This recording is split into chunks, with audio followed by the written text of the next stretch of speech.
Diuen que Catalunya, amb la independència, quedaria fora d'Europa. Però un moment, quina Europa? Hi ha moltes Europes. Hi ha la Unió Europea, que és una associació d'estats amb un mercat únic i institucions polítiques comunes. Hi ha també l'Eurozona, que són tots els països que tenen l'euro com a moneda. L'espai Schengen, que permet la lliure circulació de persones, i fins i tot l'Acord Europeu de Lliure Comerç, format per estats que no volen entrar a la Unió Europea, però sí fer-hi negocis sense pagar aranzels a les fronteres.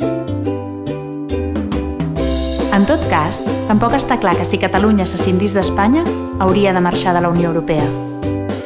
No hi ha cap llei que digui ni que sí ni que no. Però seria estrany que es retirés la ciutadania europea a milions de persones que ja la tenen. Encara que estar fora de la Unió Europea tampoc és un drama. Hi ha gent molt diferent que pensa que potser és millor estar fora. Per exemple, David Cameron, primer ministre britànic, i un altre David, el Fernández, diputat de la CUP. Però bé, imaginem que Catalunya decideix tenir el seu estat, l'expulsen de la Unió Europea i Espanya no accepta la seva readmissió. Sabeu qui seria el màxim interessat a no posar barreres comercials amb Catalunya? Doncs sí, Espanya. La major part de les seves mercaderies que van a Europa passen per l'eix mediterrani. Així, si a base de fronteres i aranzels volguessin aïllar Catalunya d'Europa, també aïllarien Espanya. Ah, i recordeu que Catalunya podria estar a l'Acord Europeu de Lliure Comerç i seguir comerciant amb altres països sense pagar aranzels. També podria seguir utilitzant l'euro, com ho fan Kosovo, Montenegro i Andorra, que no són de la Unió Europea.